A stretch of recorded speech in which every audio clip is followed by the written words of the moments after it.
ન્યાયિક પ્રક્રિયામાં ભેદભાવ થતો હોવાના ગંભીર આક્ષેપ અરજદાર દ્વારા કરવામાં આવ્યો છે. હાઈકોર્ટના એડવોકેટ રોનિથ જોએ ગુજરાત હાઈકોર્ટ રજિસ્ટ્રી સામે ગંભીર આક્ષેપ કરતા પત્ર લખ્યો. હાઈકોર્ટના એડવોકેટ રોનિથ જોએ રજિસ્ટ્રારને પત્ર લખ્યો.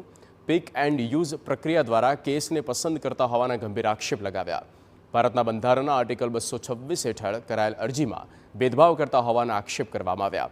અરજદારનો આક્ષેપ છે કે અગાઉ આ જ પ્રકારના કિસ્સામાં મોરબી બ્રિજના કેસમાં આગેવાની અરજી સ્વીકારી હતી. શા માટે રજિસ્ટ્રી દ્વારા ભેદભાવ કરવામાં આવે છે તે જાણવા માંગે છે.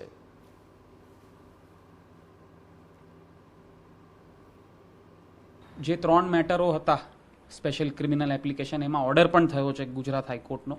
એ ઓર્ડર અમે બતાવ્યું ડિપાર્ટમેન્ટમાં, રજિસ્ટ્રીમાં, કે આ મેટરોમાં ઓબ્જેક્શન લેવામાં નહોતા આવ્યા, અને એ પણ આ તો ખાલી 1 મહિના પહેલાંની વાત છે. તો પછી એ જ ફેક્ટ્સ અને એ જ પ્રેયર્સ અને એ જ ગ્રાઉન્ડ્સ ઉપર અમે મારા અસીલે જ્યારે પિટિશન કરી તો એમાં કેમ વાંધાઓ લેવામાં આવે છે? એટલા માટે પિક એન્ડ ચૂઝ.